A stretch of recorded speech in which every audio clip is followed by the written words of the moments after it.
A very good night to each and every one of you, and a warm welcome here to Borrisolee. The 21st of February 2025, 106 years and 1 month to the day when that famous, fateful ambush took place in Soloheadbeg. To take us down that journey and on that road, we have here with us tonight Dr. John Reynolds, a noted historian, noted author, researcher, museum curator, lecturer, call him what you will. We're delighted to have John here with us tonight. He's been with us before to give some magnificent lectures on the Well of Corraheen, the building statues in Templemore. Without further ado, John Reynolds. Thank you very much. And I was asked when I came here would I need a microphone, but I said, did any dub ever need a microphone? So hopefully you can hear me okay. First of all, thanks to the Society for having me back. And I realised on the way over, it was 2016 when I last spoke to you, so it's only taken 9 years to forget how bad I thought that was and invited to come back. But it's wonderful to be back in Borris tonight. A little bit myself, I retired from the Guards last year after almost 40 years, and half of that was attached to the Garda College, where I ended up getting involved in history and opening a museum and kind of getting very much absorbed in the history of Tipperary. I'm also very conscious that as a dub standing in Tip, I'm going to be talking about Soloheadbeg and Dan Breen, and John Connors, the man that wrote the book of Dan Breen, is sitting here beside me. So I suppose if you want to have a go at me, maybe we'll wait at the end, we'll have a heckle. But I suppose my angle about the ambush, I suppose, is really to look at it from perhaps a slightly different context. It's been written about and talked about so often. I want to go at a slightly different angle because for me, when I was learning how to study history, it was really emphasised you always go back to the time and you look at the documents of the time rather than what was said 30 or 40 years later as people wrote memoirs and books and memories faded, or maybe people, slightly changed what they had or hadn't done at the time. So I'm going to look at really what was said about Soloheadbeg at the time, what happened at the time, the aftermath of the ambush, and of course the legacy of the ambush, which still resonates with us today. And I suppose to give you maximum value for your admission tonight, I also wanted to look at some specific incidents that happened in Borrisolee during the War of Independence. Now I'm sure most of you will know about most of them, and probably more than I do, but hopefully you might hear something about your own town here tonight from this period that you didn't particularly know before you came along, which would be wonderful for me. But before I get into the ambush itself, it's really important to talk a little bit about the RIC, because in reality the relationship with the Irish people at this period and after the Rising is crucial to the War of Independence. And one RIC officer made the point that, when the war was over, the Black and Tans went home, like where were my men to go, because they were Irishmen. So their relationship with the Irish people is really, really important in the context of the War of Independence. And throughout the 19th and early 20th centuries, the RIC performed a key role in maintaining law and order in rural Ireland. For almost a century, from its first appearance in Cashel in 1814 as Robert Peel's Peace Preservation Force until it was completely disbanded in 1922, the men of the RIC and the force itself were really cornerstones of Irish society. In total, over 86,000 men served in the constabulary, so many of us will have ancestors that served in the force if we go back enough, and if we want to admit we had ancestors in the RIC.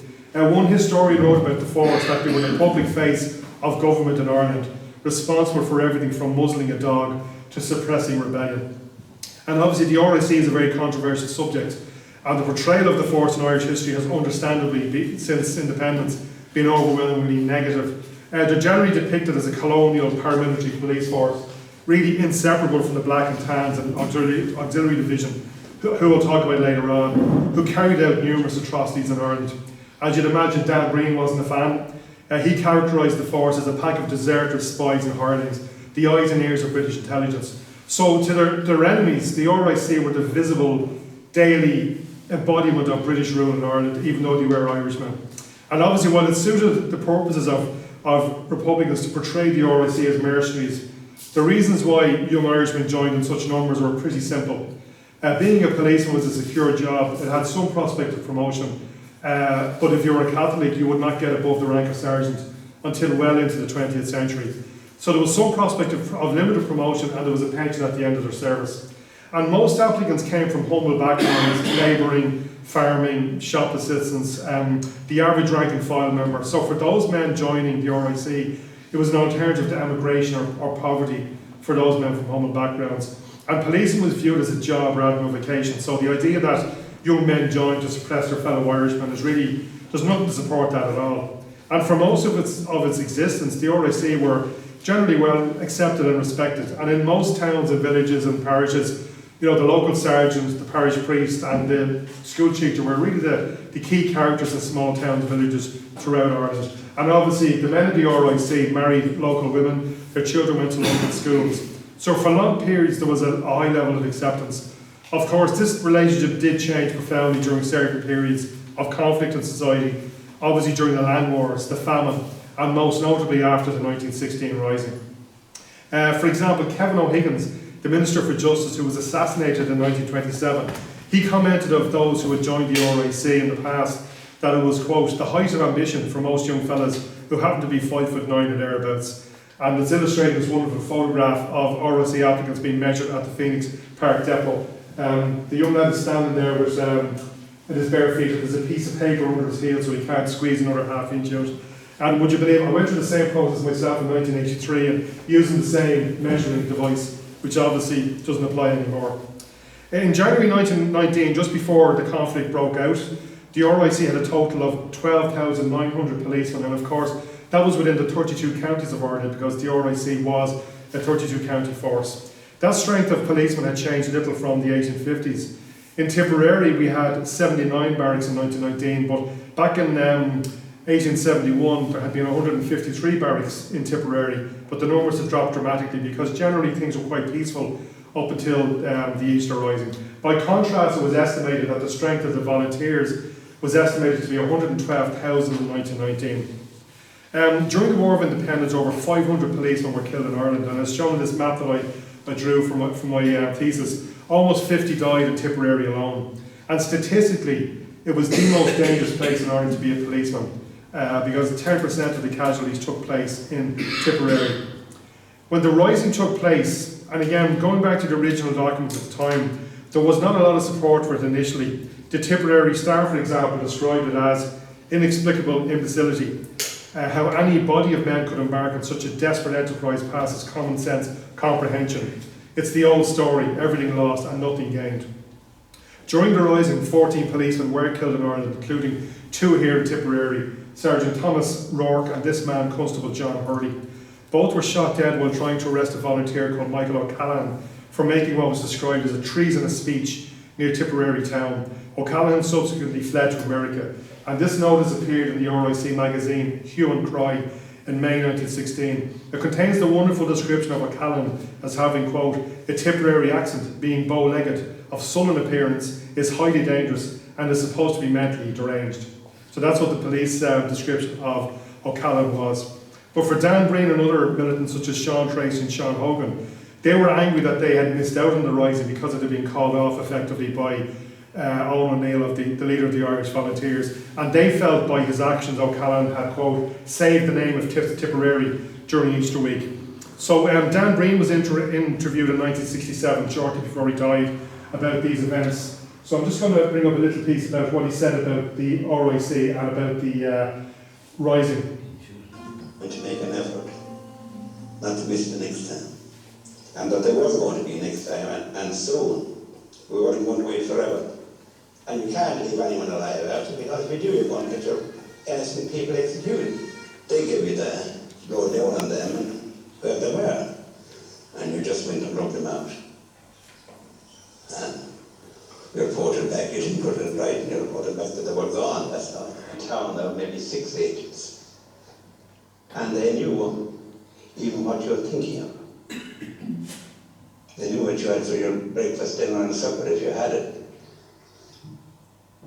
And they're always going in that direction, you see, to find out and keep tabs on anyone that had national sympathy. So obviously Breen and the others regarded the RIC as being the biggest enemy that they would have in any conflict because they knew everybody and they had local knowledge. Almost 2,000 men were interned after the Rising in places like Frongoch and Wales, and the public sympathy which arose after the leaders were executed was really built upon. The volunteers reorganised, increased in number and engaged in open acts of defiance against the British government, including drilling and marching in military uniform. When the interned men returned home in 1917, they received a hero's welcome. So the attitude had completely changed in that year since the Rising, because the leaders were executed. So the men that had been abused and who were being brought to jail in 1916 were now regarded as heroes. And you can see here, this is a photograph of Weston Road train station when released prisoners arriving back from internment. In January 1918, IRA headquarters in Dublin decided to form a new command structure all over the country. So Tipperary was changed to have 3 brigades. There was number 1 North Tip, number 2 Mid Tip, and number 3 South Tip. And brigade officers were elected by the membership. The general election of December 1918 brought huge electoral success to Sinn Féin, and it won 73 seats out of a possible 105. But there was that tension between volunteers who felt that politics just wasn't working, that the Rising had started some momentum on the military side of it, and they wanted to continue. So you did have this constant tension between what you call the physical force Republicans and the people who wanted to go a political route. In Tipperary, the 3rd Brigade of South Tip was put under the command of Seamus Robinson. Robinson was a Belfast man who'd taken part in the Rising, and Robinson, Dan Breen, Sean Tracy and Sean Hogan were key members of the 3rd Brigade. And while the Tip men respected Robinson for actually having taken part in the Rising, they felt, I believe, that he was imposed on them by Dublin.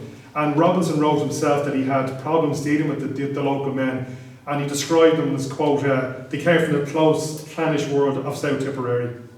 In later years, Breen said that following the Rising, himself and others had come to the conclusion that positive military action was necessary, and they didn't really feel that politics was going anywhere. They believed that 1916 had been another 1798, referring to the United Irish Rebellion, which was viewed as a courageous enterprise but ultimately a military failure. Sean Tracy was adamant that Tipperary should distinguish itself in the national cause, and he told his fellow volunteers, quote, that we've had enough of being pushed around and our men being killed by the enemy, and it's time that we did a bit of pushing around and killing on the other side. In November 1918, the Journal of the IRA on Tuglock upped the ante substantially, and it stated that anyone, civilian or soldier, who assists directly or by connivance against the IRA merits no more consideration and should be killed without mercy or hesitation as the opportunity offers. It also put in the somewhat chilling view that it's far more profitable to kill for Ireland than to die for her. And there was this attitude that in the past with 1798 and 1803, and even with the Rising, that men had died, but what did it really achieve? So perhaps killing was a more effective weapon than being martyred for the cause. In 1919, the Sinn Féin members of Parliament had been elected in the Westminster elections, refused to recognise the authority of the House of Commons and take their seats. They decided instead to establish their own Parliament in Dublin to be called Dáil Éireann. The inaugural public meeting of the Dáil took place in Dublin on the 21st of January 1919 and really opened defiance of the British government. And while that was a monumental and historic event in its own right, on the very same day at Soloheadbeg in South Tip, an event took place which overshadowed what had happened in Dublin and would bring profound consequences for everybody.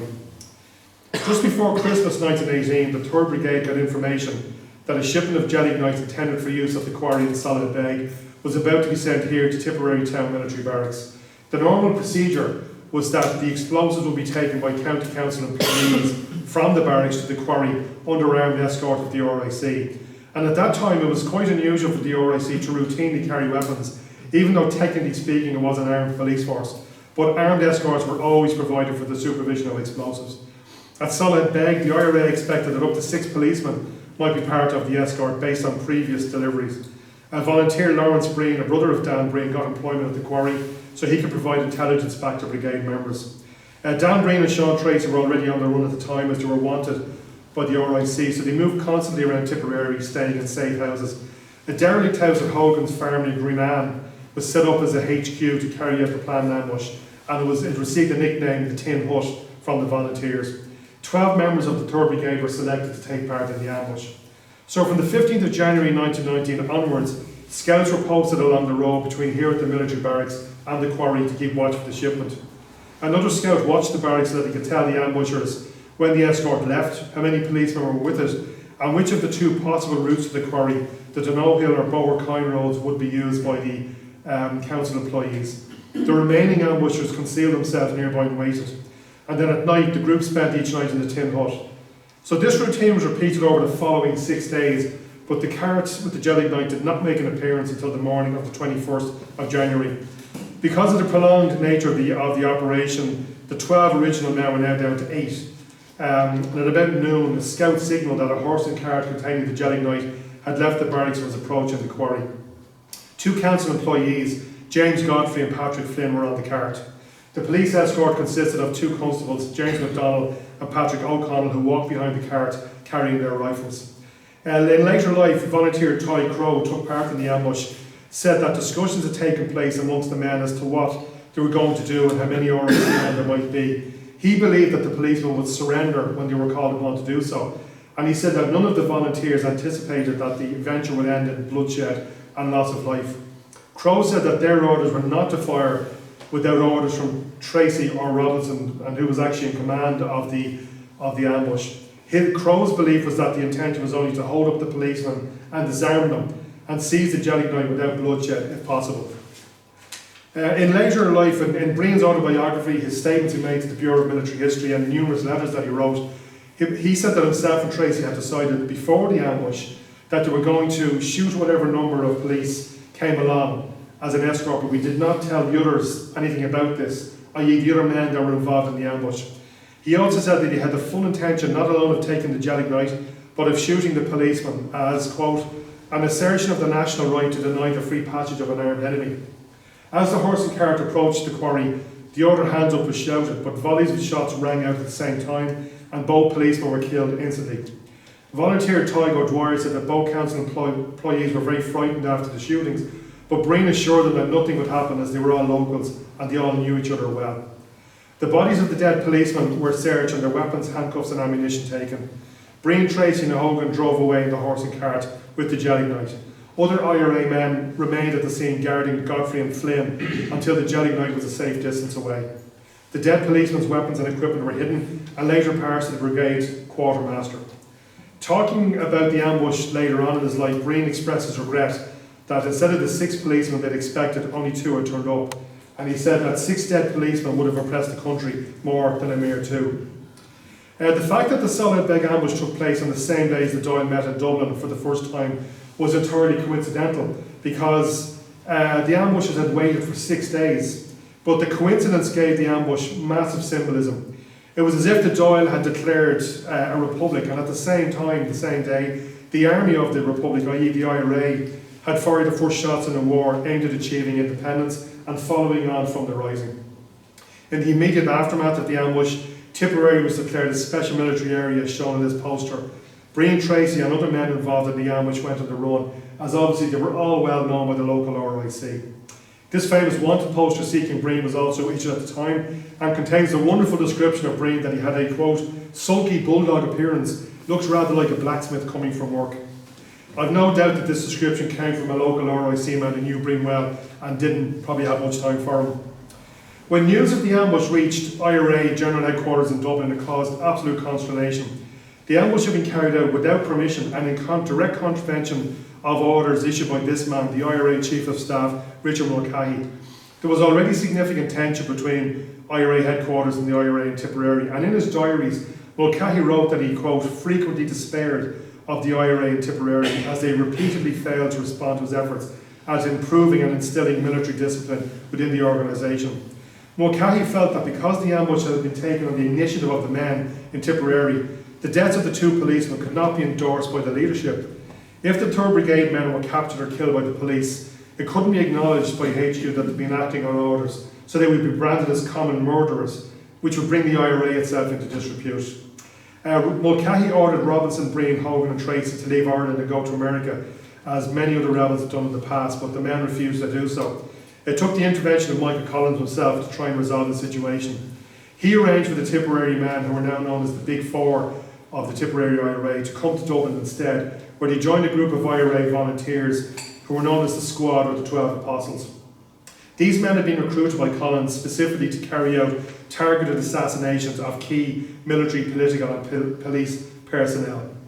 Mulcahy disagreed with Collins about having Breen and company in Dublin, and he wrote in his diary, again, quote, that their services were not required and their presence was often awkward in Dublin. Breen and Hogg wouldn't return to Tipperary until 1920, having first taken part in an audacious assassination attempt of this man, Field Marshal John French, the Lord Lieutenant of Ireland, who lived in what's now the American Ambassador's residence in the Phoenix Park. The IRA tried to kill him at Ashdown Gate in December 1919.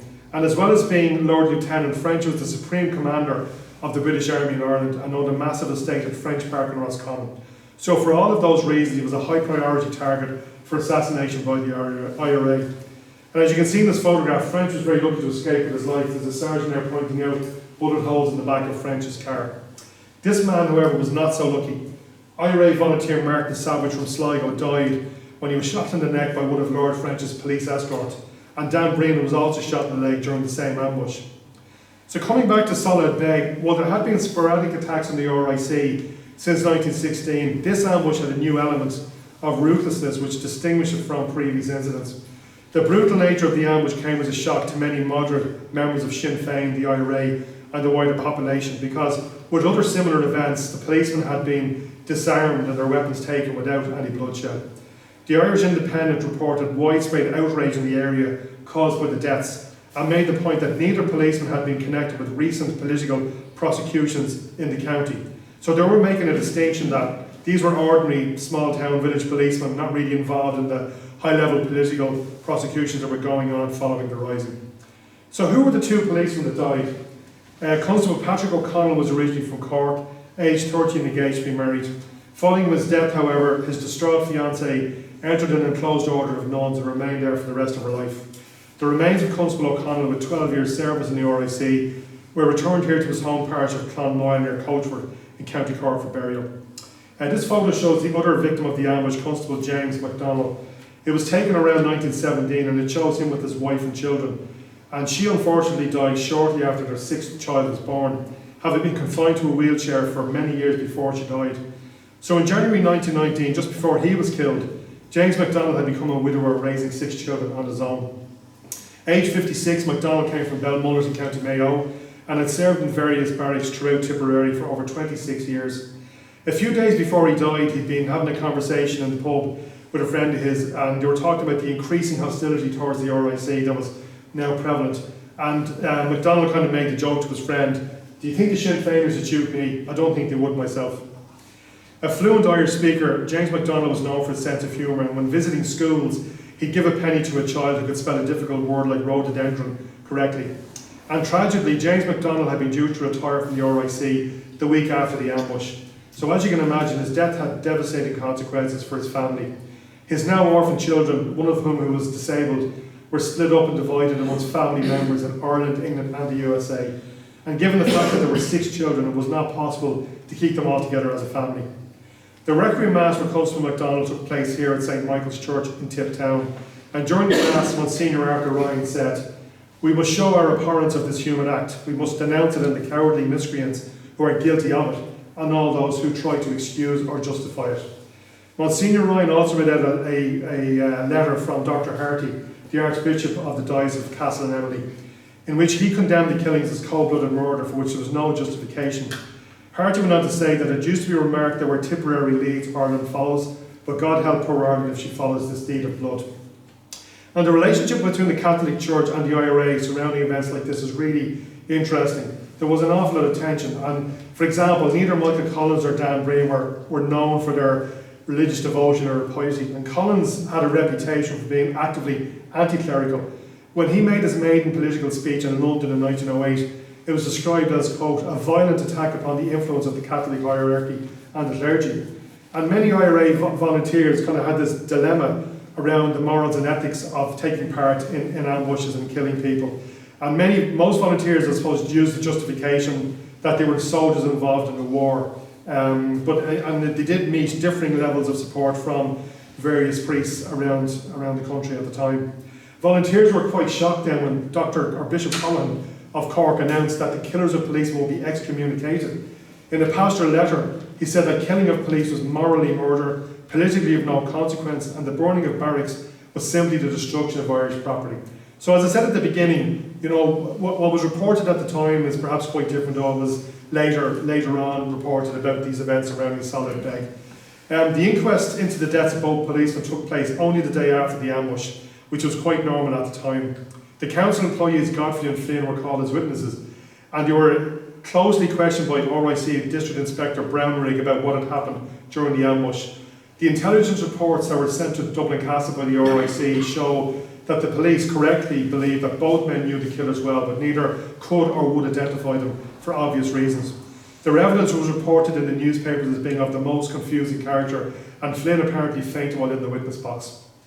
There was a poignant moment when Constable MacDonald's son stood up in court and asked Godfrey whether his father had, quote, been given a dodge chance, and if the policemen had been given time to hand over the explosives before they were killed. The coroner intervened and said that the purpose of the inquest was only to ascertain the cause of death and not to apportion blame, but he did give his opinion and his sympathy to the family, and he said that as far as he was concerned, quote, the constables had been nailed on the spot. He said the tragedy was one of the saddest cases that had happened in Ireland for many years, and of course, being the local coroner, he knew both policemen personally very well. He said it was terribly sad to see them shot down while only doing their duty. The RIC were looking for a verdict of murder, which the jury refused to give. So the final verdict was that the deaths of both men were due to shots fired by masked men, and the jury expressed their sympathy with the relatives. Owing to the exceptional circumstances of the case, the London government sanctioned the payment of a gratuity of £100 for the children of Constable MacDonald and the payment of a compassionate grant of £25 to the parents of Constable O'Connell. The situation escalated dramatically for the men of the RIC on the 31st of January 1919, when Tucklock declared a state of war to exist between Ireland and England. It wrote that every volunteer is entitled to use all legitimate methods of warfare against the soldiers and policemen of the English usurper and slay them if necessary. Another significant event took place on the 10th of April 1920 when the Dáil authorised a formal boycott of the police, as shown in this document. In the Dáil, Eamon de Valera described the RIC as spies in our midst, and he went on to say that they should not be tolerated socially as if they were law-abiding citizens. Dev said they should be made to understand that the people of Ireland loathe them and their vocation. And these measures proved to be very effective, boycotting and intimidation. And they went back to tactics used by previous generations of revolutionaries. For example, during a speech at Ennis in 1880, Charles Stewart Parnell, leader of the Land League and MP for Meath, he expressed his views on how a boycott against the RIC should be implemented. He urged people to put policemen into, quote, a moral Coventry by isolating him from the rest of his kind as if he was a leper of old. You must show him your detestation of the crime that he has committed. And as you can imagine, for Irish-born policemen with long service, this was particularly difficult because they had families living with them or sometimes in other parts of the country. And the IRA made sure that if a policeman from Sligo was in Tipperary, his family in Sligo got a visit. And the idea was that they would beg their loved one to leave the RIC and quit the RIC, or else, even better, work for the IRA instead while being in the RIC. So returning back to the ambush, there was a very significant sequel which took place in May 1919 when Sean Hogan was captured by the RIC at the Maher family house in Anfield. Breen and Tracy came up with a daring plan to rescue Hogan, who was in detention in Thurles RIC station, but they knew that he was going to be moved to Cork City by train, which was normal. Hogan was being escorted by 4 policemen, including this man, the arresting officer, Sergeant Peter Wallace from Roskeen Barracks, and Constable Michael Enright. When the train stopped at Knocklon station, Wallace reportedly taunted Hogan with the remark, "Where are Breen and Tracy now?" At that moment, several IRA men, including Breen and Tracy, got on the train, and there was a gun battle which resulted in the deaths of both Sergeant Wallace and Constable Enright. Several volunteers were wounded in the exchange, including Breen and Tracy, who were really badly wounded, but they managed to rescue Sean Hogan and make good their escape. In June 1921, these 2 men, Edmund Foley and Patrick Maher, were executed by hanging in Mountjoy, having been found guilty of killing both policemen at Knocklon. And while Foley had acted as a lookout during the ambush, Maher had not been involved at all. So again, an extremely, very, very sad tragedy. Tracy later received a message from Michael Collins congratulating him on, quote, a magnificent achievement. And Breen said that for volunteers like himself, praise like that from Collins was like a Victoria Cross being awarded to a British soldier. Following the rescue, IRA volunteer Michael Davern went to Dan Breen's mother's house to tell her about Knocklon, the fact that her son had been badly wounded, and that 2 of the 4 members of the RIC had been killed. And he said that her reply was, "Christ, is it a pity that they did not all kill all 4 of the bastards. Writing about the Soloheadbeg ambush, Inspector General Joseph Byrne, the head of the RIC, said that the IRA were committed in a pursuance of a deliberate campaign to break the morale of the police, which is often referred to as the last obstacle in the way of an Irish Republic. So the top brass in the RIC knew that the intention of the IRA was to basically break the RIC, and they felt that that was the one thing standing in the way of achieving a republic, was to break the police. The ruthlessness and determination shown by the IRA in ambushes like Knocklang and Soloheadbeg now expose the serious deficiency of the RIC as a normal civil police force. For example, this man, District Inspector John Regan, a great war veteran based in Limerick City, found that many of the policemen under his command were only suited to dealing with a few armed moonlighters. Dealing with organised bodies of violent men was completely out of the class of most of them. So Byrne knew that his men were not able to go up against heavily armed IRA members. And with the Soloheadbeg ambush, the IRA had declared war on the British Empire. Their fellow Irishmen of the RIC as their mortal enemies and primary targets, and the deaths of Constables MacDonald and O'Connell would only be the beginning. And I want to take a moment to talk about how policing changed beyond recognition after the Soloheadbeg ambush. I've had a bit of an obsession with the black and tan since I was a young guy, because my grandfathers were involved in the War of Independence, and I heard all the stories growing up. So I kind of studied them in depth, and they're an absolutely remarkable body to study from a historical perspective. And as you can imagine, the campaign of intimidation and boycotting against applicants, Irish-born applicants, meant that recruitment to the RIC basically stopped overnight. And I've documented cases of where young fellas, if the IRA heard he'd applied for the depot, to go up to depot, one guy was imprisoned in a vault in a graveyard overnight and given time to think about his career choices, and surprise, surprise, he didn't go to the depot after that. So the British government needed to reinforce the RIC. The London government wanted to send over a huge number of military reinforcements, but the professional policemen felt that they needed policemen rather than soldiers in Ireland. So that's where this kind of model of a kind of a heavily armed, like paramilitary gendarmerie type thing came up in the first place. So what was called non-Irish recruitment began in earnest in the UK, and it led to the creation of 2 distinct organisations. And this is quite important, because when people talk about the Black and Tans, there were 2 groups within that. There was the Royal Irish Constabulary Special Reserve, who are known as the Black and Tans because they wore this mixed uniform for a short period, like these 2 tough looking guys. There was also the Auxiliary Division of the RIC, and most atrocities in Ireland were carried out by the auxiliaries rather than the Black and Tans, and they operated separately. The first appearance of these strange new policemen in March 1920 generated a much interest, as you can imagine. The Tipperary Star reported that policemen attired in khaki uniform but wearing police caps arrived at Neenah railway station, and their mixed uniform attracted a considerable amount of attention as they marched to barracks. As you can imagine, Tuglach was a bit more outspoken. It said that the new men were physically and morally degenerate Englishmen, and said that when the IRA came to deal with these men, it would make short work of them. And IRA propaganda portrayed the Black and Tans and auxiliaries as reprobates. And there is this famous phrase that they were the sweepings of English jails, but that couldn't be further from the truth.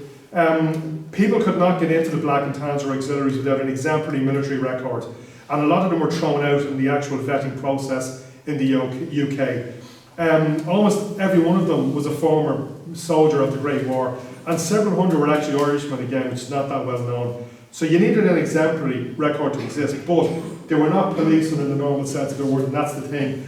They were sent over here to basically, there was one quote there, administer random terror. Find out who the IRA were and deal with them, and just put them down. So they were not policemen in the true sense of the word. And for Irish men born men of the RIC with long service, these strange new arrivals were really a kind of a mixed blessing or an unwelcome addition. One RIC sergeant called Patrick Shea, who was in Templemore, he had sent his family back up to County Down when the war started to safety, but he wrote to his wife back in Down, and he talked about the Tans arriving at Templemore. He said, "There were a revelation, a plague and a godsend. They brought help, but frightened even those that they'd come to help." He went on to say that they had neither religion or morals, they used foul language, had the old soldiers' talent for dodging and scrounging, spoke in strange accents, called the Irish natives, associated with low company, i.e. prostitutes, stole from one another, sneered at the customs of the country, drank to excess and put sugar on their porridge. And obviously that was the worst atrocity for Sergeant Shea, was that these men were putting sugar on their porridge. And while the Black and Tans were recruited in England and became part of the regular RIC and were mixed in, the auxiliary division recruits, who were known as temporary cadets, were primarily former military officers. They operated in companies of 100 and had their own command structures. They operated entirely independently of the RIC and the military. The vacated mansion here of Sir John Carden that was burnt down after the auxiliaries left it on the order of Michael Collins was occupied by B Company of the auxiliaries. And despite the trouble that there was in Tipperary, the B Company were the only auxiliaries in Tipperary, which is kind of interesting. For large-scale operations, they combined with G Company that were based at the Lakeside Hotel in Killaloe for operations around North Tip. And during my research, I came across this amazing photograph. It shows 3 auxiliary cadets called Osmond, Bluch and Marshall, all with extensive World War I service, and you can see gallantry awards, sitting on sandbags enjoying the sun outside Templemore Abbey in 1920. The auxiliaries also had their own outlet for propaganda in the form of what they called the Weekly Summary newspaper, and obviously this was a propaganda magazine. It carried incitements against Sinn Féin members, describing them as murderers, and it told the auxiliaries to make Ireland safe, quote, for the law-abiding and an appropriate hell for those whose method is murder. So it was ramping up now between the IRA and particularly the auxiliary division. And as I head towards the end of the presentation, I want to look at a few incidents that happened here, specifically in Borrisoleigh. This man, Edwin Elias Barrows, was involved in most of them. He was the commanding officer of the auxiliaries in Templemore, and he's a really interesting character, an important character in the history of the town, even though most people haven't heard of him, really. I'm going to come back to him in a minute. So moving on to some of the incidents, and I suppose for almost 20 years, I drove from Nina to work in the Garda College via Borrisoleigh, and I always enjoyed the fact that I knew the nickname for a bit of stretch of the road out around Latera when perhaps other people didn't. And while it's a pleasant drive on a nice day, in 1920, that road was actually one of the most dangerous roads in Ireland. 21 miles in length, the road went through the valleys and wooded countryside, making it the perfect location for ambushes. The Northamptonshire Regiment had a huge garrison here in Templemore of 1,200 soldiers, and they had a smaller detachment in Summerhill Barracks in Nina. And the County Inspector of the RIC was also based in Nina. This meant that frequent daily journeys between Templemore and Nina were necessary for the military, the RIC and the auxiliaries. And of course the IRA were well aware of this. So many ambushes took place at various points along the road, and the regimental diary of the Northamptonshires sarcastically wrote that they now called this road Happy Valley, or the Valley of Death, because it was so dangerous. In late 1920, to deter the IRA from attacking the convoys, it was included in the regimental diary that the military adopted the tactic of carrying, quote, one or more prominent Sinn Féiners in all convoys. So they basically went around the town, rounded up young fellas that they believed to be IRA or Sinn Féin members, and either put them in the back of the trucks, tied up with handcuffs as target, or made them walk in front of the trucks in case there were landmines. In December 1920, for example, Commandant Edward McGrath was interned in Templemore under the provisions of the Restoration of Order in Ireland Act. He was visited in his cell by a Captain Phipps of the Northamptonshire Regiment. Phipps told McGrath that he was going to be brought out as a hostage on military convoys in the future. And McGrath was subsequently taken out several times, forced to walk in front of the convoys as they travelled between Borrisoleigh and Nina. On one occasion, the convoy was attacked, and McGrath was forced to seek cover in a ditch while his IRA colleagues unwittingly tried their best to kill him. And from his vantage point in the ditch, McGrath had a close view of the soldiers' reaction to this guerrilla warfare, and he wrote later on that the young British soldier was simply terrified, understandably. At Christmas 1920, a large party of volunteers led by local man Big Jim Stapleton, the man who had shot both District Inspectors Hunt and Thurles and Wilson and Templemore, ambushed a convoy at Cullown on the Nina side of Borrisoleigh. This convoy was a big one. It had 15 trucks and over 150 soldiers, and the engagement actually lasted from 9 AM until 3 PM when the volunteers withdrew because they felt that reinforcements might arrive from Templemore or Nina. And following that ambush at Christmas 1920, the road was no longer used by the military and the police. So I'm going to have some regrets when the long promised roadworks at Latera begin later this year, and so it's a very historic piece of road, but I won't miss the close calls and near misses I've had travelling on it every day for 20 years. There was a sequel to this ambush for one unfortunate local man here in Borris, a merchant tailor called William Carroll. Carroll had been detained without charge in Templemore Barracks and then released, but after he was released, the auxiliaries visited him in his shop in town and warned him that anything happened to them, he would pay the price for it. And after the ambush at Cullown, his home and shop was raided. All of his furniture was dumped out in the street on the square and burnt by the auxiliaries while the locals were forced to watch at gunpoint. So this is the sort of terrorism that was going on, and where the auxiliaries really took revenge of the locals because they couldn't get their hands on the men they really wanted. And that was kind of part of this tactic that the Townsend auxiliaries used.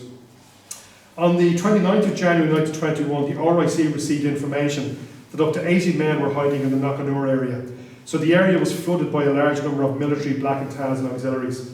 At Ross Cottage, just outside Borris, an auxiliary cadet called Captain James Oliver Richard Evans was trying to force open a door at Ross Cottage using the butt of his rifle.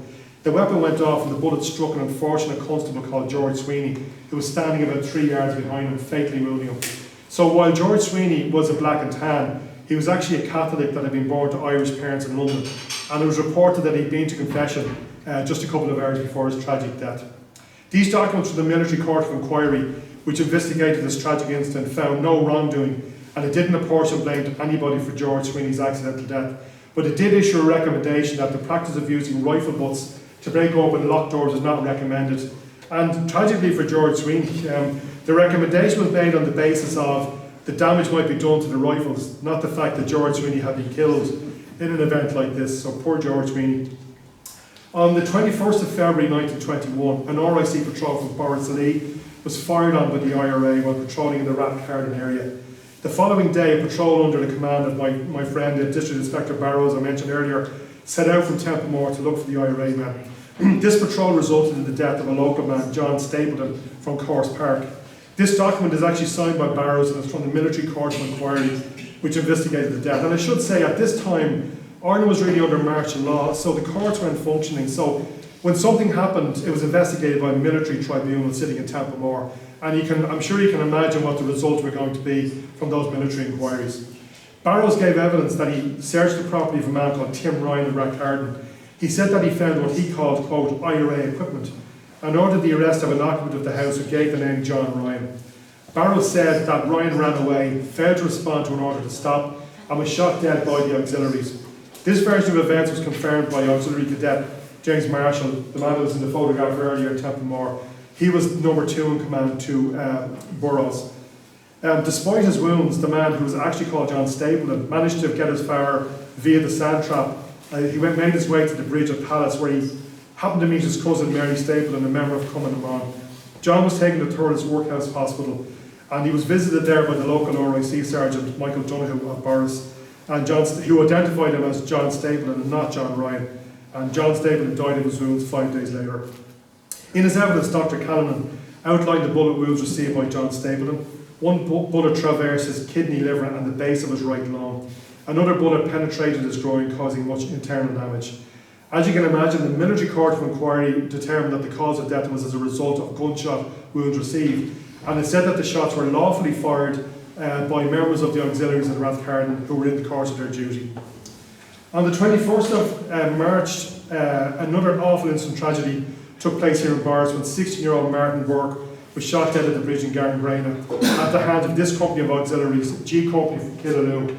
I mentioned earlier that B and G companies often joined up for operations in North Tip, but even by the standards of the auxiliaries, G Company were notorious, and their nickname was the Body Snatchers. They carried out numerous atrocities, and in November 1920, for example, they were responsible for the murder of 4 men on the bridge of Killaloe. And if you go over the bridge in Killaloe, you'll see a plaque commemorating that event. They also came up with an incredible plan that they were going to abduct and murder the Bishop of Limerick, Dr. Fogarty, and dump him in the Shannon because he'd been critical about the British campaign in Ireland. And incredibly, the commanding officer of the auxiliaries in Ireland, Brigadier General Frank Crozier, heard this and was horrified when he heard that his men were going to do in inverted commas, the bishop. So he secretly sent a message to the bishop and warned him, and the bishop fled to Armagh. Crozier later resigned in protest because of what the men under his command were doing, and he had dismissed numerous men from the auxiliaries because Crozier was a kind of a decent character and a career soldier, and he didn't approve of anything the auxiliaries were doing in Ireland. So he ended up resigning in protest over it, but he was just replaced by a more accommodating commander by the London government, and the atrocities continued. And before I come back to the murder of young Martin Burke, I want to look at this extraordinary photograph again and point out that G Company actually had women attached to it. Known as women searchers in the front row here, It's an auxiliary cadet, a female auxiliary cadet in full auxiliary uniform. The auxiliaries were well aware that the women of Cumann and other women carried messages and sometimes even weapons and explosives, because back then the fashion was big skirts and you could hide a lot on your person. And it was unacceptable for male soldiers to search female suspects. So each auxiliary company had several women attached to them, and they would have come perhaps from maybe being in the London Metropolitan Police or something like that, because the British had women police back in the Victorian period, whereas we didn't have them in Ireland until 1959. So it's an exceptionally rare photograph to see a female auxiliary in full uniform here with the body snatchers out in Killaloo.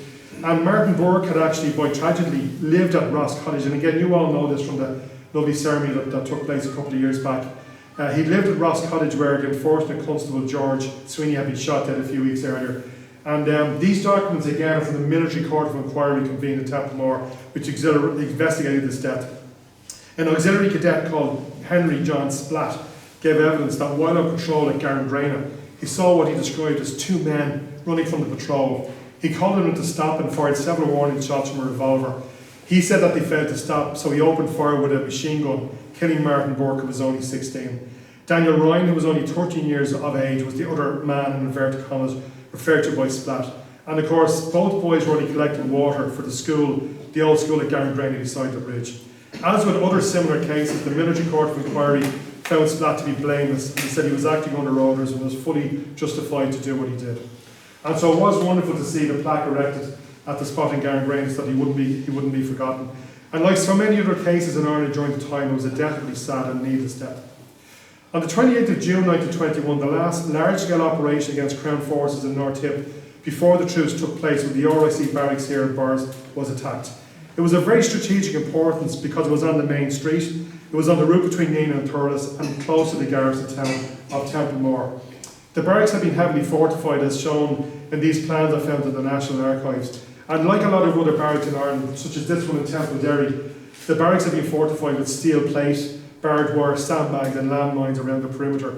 So most of the police stations at this stage were very, very hard targets for the IRA. So they put a lot of effort into this attack.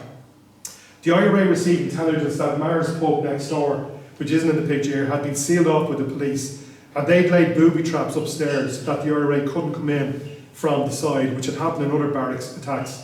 So the police were well aware what the tactics of the IRA were going to be should the barracks be attacked. So Jim Stapleton came up with a plan to use a rudimentary bomb, which is called an Alawi, which was commonly used for the IRA at the time. And these days, of course, they'd be called IEDs.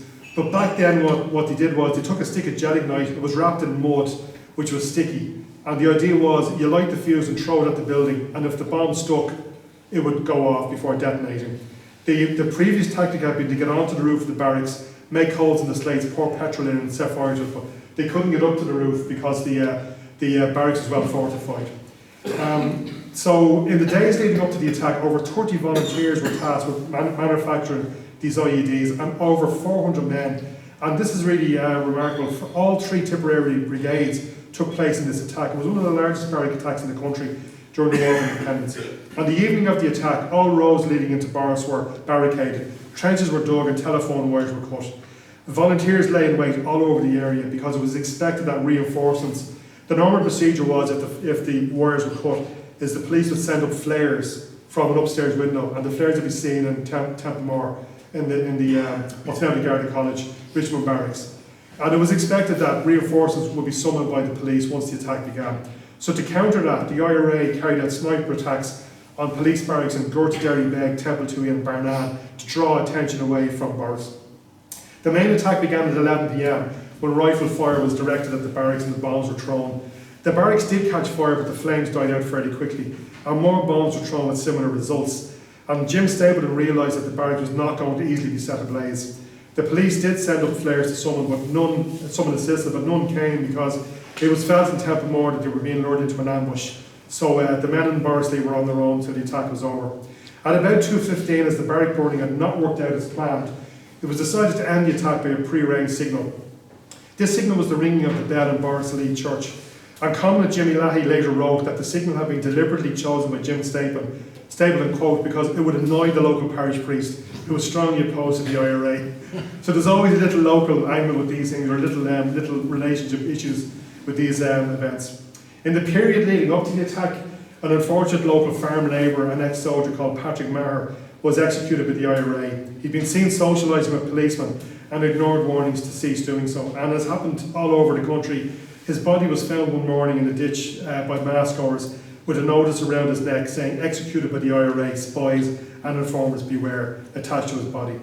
So just before I come into the last couple of slides here, I want to come back to our old friend Edwin Elias Barrows for a moment.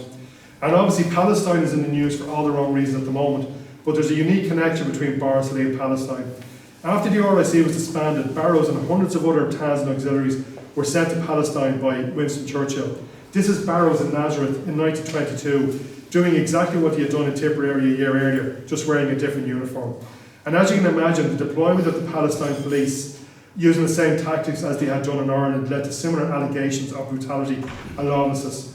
The head of the army, the chief of the Imperial General Staff, Sir Henry Wilson, he wrote in a letter, and he talked about the discredited tactics used in Ireland, and they were now being applied in Palestine. He sarcastically wrote that Winston Churchill, quote, intended to govern the country with hot air, aeroplanes, and Jews stiffened by 700 black and tans. No doubt we shall have profound peace. And it's an interesting parallel with what happened in Ireland after independence and what happened in Palestine in 1948 when the British withdrew. The chaos brought about by British government and by the incompetence and what they tried to do with policing really sowed the seeds of conflicts that we still have today, generations later. So as we come to the end of the presentation, I want to go back to Soloheadbeg where we started and talk a little bit about what happened to the Big Four of the 3rd Brigade. There was a lot of division and animosity later on in life about what happened during the ambush. In 1950, Seamus Robinson, for example, refused an invitation to attend the unveiling of a memorial at the ambush. He was very critical of the events contained in Breen's best-selling autobiography, and despite being the officer in command of the 3rd Brigade and of 1916 veteran, he felt that his role in the War of Independence had been minimised by the Tipperary men. Robinson did serve as Senator and TD and was one of the founders of the Bureau of Military History in 1947. He died in 1961. Sean Tracy was killed in a gunfight with British agents at Talbot Street. For some inexplicable reason, Tracy went to a place called the Republican Outfitters in Talbot Street, which was obviously a well-known safe house and place where IRA men would gather, and it was under constant surveillance by Dublin Castle. So it was probably the worst possible place to go to in Dublin, the Republican Outfitters. But there's a remarkable bit of newsreel footage which has surfaced, and it's been restored by the Irish Film Institute, and it shows the aftermath of the shootout. It's a silent piece of newsreel. Can you get it up here?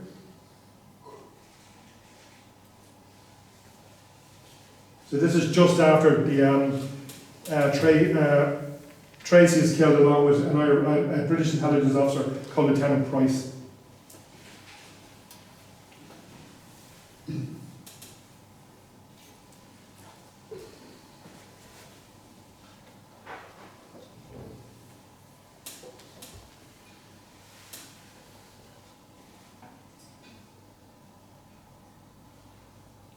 So you can see there's 2 bodies in the paper there. No such thing as a crime scene or stealing it off or anything like that. It's just thrown in the back of the truck, and that was it. So one of them is Lieutenant Price, and there's actually still footage of Lieutenant Price firing shots. And obviously Sean Tracy was killed as well as the other victim of this. Quite a remarkable piece of footage, So, coming on to, again, there's a wonderful book about Sean Hogan, but he became officer commanding of the flying column of the 2nd Tipperary Brigade. But when the war ended, he took the anti-treaty side and was a term of the Free State government. And he got married and had children, but fell in very hard times and ended up living alone in a flat in Dublin, where he died in 1968, aged only 67. So coming on to the main character for this evening, Dan Breen, part of this interview that he gave in 1967, he made some comments about the murders he was involved in, and did he have any regrets, because he was heading to the end of his life himself. So let's Dan speak for himself. You murdered so and so and so and so. Yes, I killed him. I said, oh, killing is murder to me. I made no apologies for killing. And the only real thing I ever thought he was the number that escaped.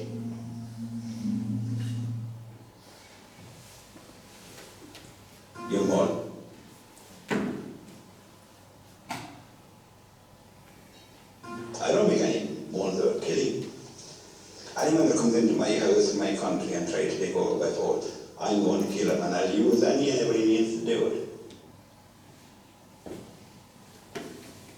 I don't make any. And the last piece. And I am not one bit sorry for it. To any man or God.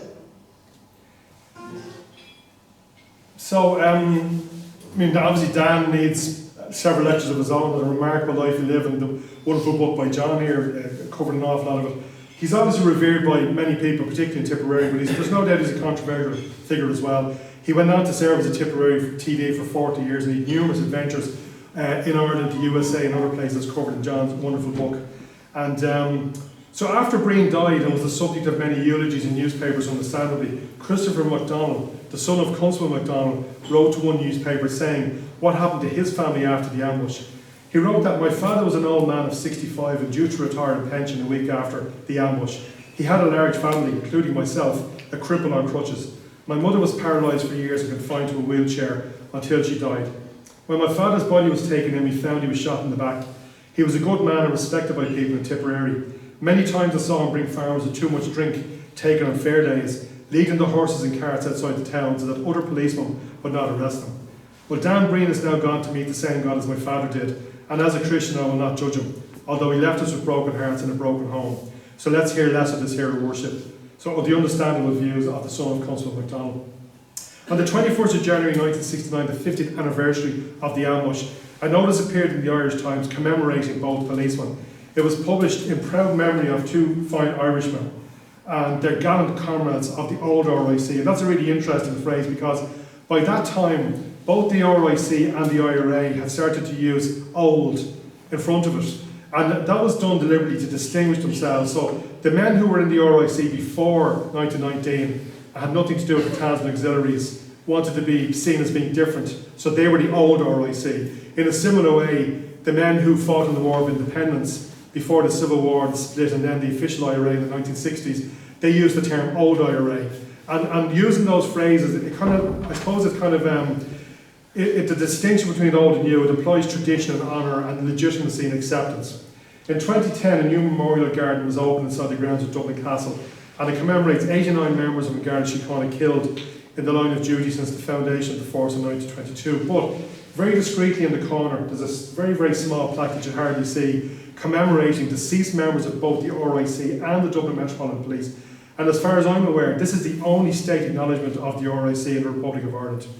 And new research carried out during the decade of commemoration, and historians and researchers and academics looking afresh at Irish history and new sources. And perhaps there's tacit acknowledgements now that the 86,000 men who served in the RIC from 1814 to 1922 are worthy of acknowledgement. And I often say too, there's a huge difference between commemoration and acknowledgement. Acknowledgement is just accepting the fact that these things happened, as opposed to commemorating, in which is kind of celebratory. So the RIC really are worthy of acknowledgement because of the role that they played in Irish society. And I would argue that people like James MacDonald and Patrick O'Connell and the other 500 policemen who died between 1919 and 22, they need to be remembered and their stories told, along with every other victim of the conflict. So just before I move on to questions, of course, I'd be wrong if I didn't take the chance to plug my books here shamelessly. I have two books that I've written. 46 Men Dead covers the story of the RIC in Tipperary during the War of Independence, all of the deaths. And then the other one is, I suppose, my favourite subject ever, the infamous Templemore miracle of 1920, and Jimmy Walsh, the culprit behind that. So I'm happy to open up to questions, and I hope I haven't been on too long, folks. But thanks very much for your attention. John,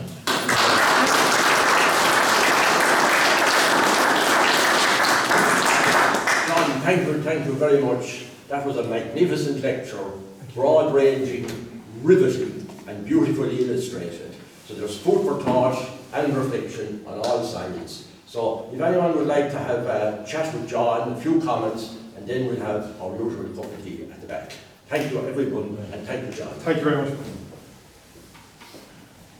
Yes? I have a question. A few years ago I went to a museum in Thurles. Yeah. It's an old church. That's right, yeah. They had a gun there, a revolver, that they said was, I'm not sure, Tracy and Danny Breen's, in the Soloheadbeg. Yeah. Is that actual fact? there's an awful lot of those, as John will know, there's an awful lot of stuff around purporting to be that, I suppose from my perspective, having run a museum myself, it always comes down to what you call the provenance. Where did it come from?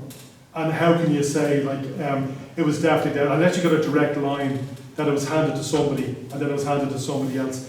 It's quite unusual, because I know when I joined the Guards in '86, and at that time, it was very, very common that people would come into Garda station with weapons, that they'd find them in somebody's house. Maybe their father or grandfather died, and there's guns there from, particularly in rural Ireland. And most of those guns were actually sent up for destruction. So there were thousands and thousands of guns handed in, thrown in rivers, thrown in lakes. And unless you got a direct link back, and I should say provenance, like the Antiques Roadshow, there's any amount of things purporting to be from different things, and you really can't take them seriously unless you got a direct line back, you know. I had a gun in my museum in Templemore, and obviously there's a street in Templemore called Lacey Avenue after Dinny Lacey, but that was handed into Tiptown Garda Station in the 1950s by a man who made a statement that Dinny Lacey gave him that gun personally, and then Lacey was killed a few days later. So that was something I was happy to say. We had a direct line back to Tracy handing it to a named person. But you'd love to think it, and I'm sure there's a lot of treasure out there, but unless you got documentation and statements, it's very, very hard to know. You know? Anyone else? Yes. Thanks, John. It was a great lecture. Thank you. My question is, do you think, or is there any evidence in your knowledge that it was a completely lone wolf operation, or, like, you know, Robinson organised with Breen and Tracy, or was there somebody further up the chain of command? I know Mulcahy denied it, but do you think Collins might have had an inkling? Or is there any evidence to... Well, I'll hand over to John on this. I will say Collins was kind of very much, he admired the physical force man because he knew he was going to need them. So Collins was trying to play both rules. Like there's a reason why Collins brought those men to Dublin, because he knew they'd be useful. Yeah. He needed men that were willing to actually pull a trigger, and those men had proved that they were. So he was able to use them when he wanted them. So he might have tacitly approved, but maybe had to say, oh, you shouldn't have done that, lads. Wink, wink. I don't know. What do you think, John, on that? Look, I suppose there's so much confliction around this, it's hard to know where to decipher the real story. I always preface anything I say about this, like, the amount of ink and print and paper has been used by Soloheadbeg ambush, like, had simply in the rainforest anyway. Yeah, sure. Yeah. But the incident took place in minutes. But I kind of apply human reason to this. A shots are discharged. Only Robinson was the only one that had any experience of any kind of warfare. And young men inexperienced in battle, you know, things take a life of their own. Yeah. You know. Yeah. I would think, like, I always like to go by the countess nearest to the event, because things happened in the meantime.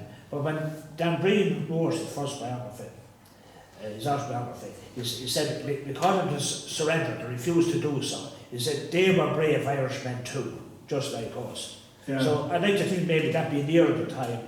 Yeah. Now, you see, in the intervening years, Ireland was free, like, who was responsible for that, and, who was... I think a lot of it boils down to too, that somebody does something that's unpopular at the time, but then it's retrospectively claimed as, that was fantastic, because the attitude changes. It's like, the Rise is the perfect example. Like, those men, when they were being brought to Kilmainham, like, the women of Dublin were throwing chamber pots at them, because their sons were in France fighting. And then, yes, as soon as they're executed, everything changes, and suddenly these are the heroes. You know, it's very hard to know, but it's a great question. But I suppose we'll never know. We'll never know. But again, that's why it's so important to go back to what was said at the time. Like the RIC reports, the inquest statements, the newspaper accounts. Just have to think, you see, when Breen made those later statements, he was a politician then. He was, And plus, it's the Bureau of Military History too is really important, because the men that made those statements knew none would be released till the last man had died. Yeah. So you could say what you wanted, you could nearly unburden yourself. A lot of the statements, when you go through them, and I've read thousands of them as you have, John, there's a lot of them I need, like confessions, to get things off their chest. And people talk about, we did this and we shouldn't have, or I've had sleepless nights about what I did or whatever, you know. And people were safe in the knowledge that nobody's going to see this until I'm dead. So I can actually, so I definitely feel that the statements had a lot of truth about them from a lot of people, because they knew no one's going to read these till I'm long gone, and I can actually say what happened in it. You know, so I guess we never know it, you know. But certainly it was hugely controversial at the time, but now it's seen as probably the pivotal event of the War of Independence, you know. Seems like a big event to be organised in a teen shed by young fellas. But again, I mean, you know, but the two men as well were soft targets, like really village policemen who could hardly, because when the British Army arrived over here, they were absolutely appalled at how bad the RIC were with weapons. Because most of them didn't even carry, they didn't need to carry them. So they weren't really that kind of, that's why when the auxiliaries and TANs arrived, they're really up the ante for both sides, because now you had like, you know, hardened gunmen on both sides going up against each other. And you had things like Kilmichael, and where the IRA got the better of the auxiliaries, but most times the auxiliaries get the better of plus they didn't have to obey any laws. They just could, as you can see, get away with murdering young fellas out collecting water, and the court of inquiry signs off on it, you know. So they literally got away with murder. So anything else, folks? Don't want to keep you from the tea now, but yeah. You said there, it was very interesting the research you've done into the Black and Tans, and I didn't know until maybe a couple of months ago that they were sent to Palestine. Yeah. But it just goes to show they were tried out in Ireland and they were sent. Yeah, but there's actually, funny enough, there's an expression when you go back to the foundations of the RIC in 1814, which was Robert Peel was a member of Parliament in Cashel. Now he bought the seat. He never even went there, but he bought a seat to get into the House of Commons. But he wanted to try kind of policing, which had not been done in Ireland, because law and order was done by the military. But the military didn't like doing that. So Peel came up with this idea of kind of, why don't we get, and he was clever enough, like he got ex-soldiers who were all Catholics and had been sergeants, so had a good record, put them in a uniform and called them the Preservation Force. So if there was trouble in Cashel, the Peace Preservation Force would ride into town heavily armed, put down the deal with the trouble, and then the local landowners paid Dublin Castle. That was the way it worked, you know. And it was kind of successful enough, and Peel took that back with him to England when he went back, and when he founded the London Met, it was what he learned over here. And he even wrote in his diaries there that we're going to try this on the dog. You know, you might give a dog a piece of food to see if it's poisoned. We'll try it on the dog, and the dog is Ireland. So you're 100% right, yeah. And I did have police from Palestine in the Garda College a few years ago, and I was giving them a talk, and they nearly fell off the chairs when they realised the connection. That because I knew all about what had happened in Palestine, and I shown them a picture, because like I learned because I'd always do a bit of research before I had visitors, just in case you found anyone, and I learned that you do not call those lads the Palestine police. They're the Palestinian police, and if you get that wrong, you're in big bother. So I made sure those guys in 22 were the Palestine police, you're the Palestinian police. So there was no diplomatic instant. But even I was doing the talk through a translator, and they weren't that bothered until they saw that picture, and it was like, for us, it just triggers them what the TANs did in Ireland, what the Palestine police did over there. And as I said, the legacy of it's still here today. When the British left in 48, what did they do? They drew a line on the map, same as they did here, and went off about their business. And you're still trying to deal with it today, you know. So what else, folks? Just a few things. The wanted post, the salt green, I think there's a little bit of slice of hand involved in that, because that was actually in relation to Fernside, which was much later. Right. As opposed to Soloheadbeg. Oh, right, very good. Yeah. Just some of this, you know, the video, like, you know, and the ornamental shot. Like, needless to say, Dan Breen has stolen 3 or 4 years of my life, it has. And he does that to you, alright. I've been saying names, and I'm pretty confident that as somebody he didn't shoot anybody. You know, like, he didn't shoot anybody with Soloheadbeg. Yeah. And he shot nobody in Knocklock or Ashton. Right. They were the major. Yeah. And his whole gambit in the Civil War, I always sum it up and say he came lazy in home area. His heart wasn't in the Civil War. Yeah. And another thing I remember is, like, when I began to drum it up, you know, when I says, how should I write the biography of Dan Breen? Like, I had a pretty jaundiced view of the man, based on a lot of that stuff. Yeah. But as I began to research about it, you know, like, and I always sum up those interviews as a great lost opportunity. like, either Dan didn't proffer what he could have done, or he wasn't asked the correct questions. Yeah. And I think that's maybe like, you know, it was a time of, you know, the 1916, you know, Julian on. Well, I think is there an element that Brain had a reputation he had to maintain? Yeah. But, You know, so he'd go along with things like that, perhaps. Like, when there were 5 prisoners in Three Stage Army in Victoria Barracks in Cork threatened with execution, Breen went down and he signed bills to safe passage for those men. Yeah, yeah. Like, if I had to speak about that, you know, like the difference he made to himself and MacNeil and Garrod Sullivan, the difference that those men made to avert the Civil War. You know, forget about the rhetoric. They've done practical things. Well, it must have been heartbreaking to see your former friends turn on each other, you know. Like. And what he did afterwards, he healed the rift. You know, and his entry to the Dáil in 1927 would be, from my perspective, the greatest effort that was ever made to bring the gun out of politics. And when he entered the Dáil, people said that he carried revolver into the Dáil. He was met with a standing ovation, led by Higgins. Yeah, Kevin Higgins. Yeah. Yeah, fascinating character. And just something else to say, with Soloheadbeg, to me, one of the great forgotten people in that was Flynn, the county councillor. He never got over that, did he, for the rest of his life? Yeah, he had a mental breakdown. Yeah, I read that alright, yeah. And this is something I've written quite about the Civil War, the War of Independence, and all conflicts. We went maybe more than we should, and down to the heroism. Yeah. You know, young men giving periods of their life. You know, the sacrifice, but the wider impact. These are the forgotten stories. Yeah. You know, but I researched on Hogan found that very much. Yeah. Okay, folks. Two items of interest that I'll share with you as well. After the ambush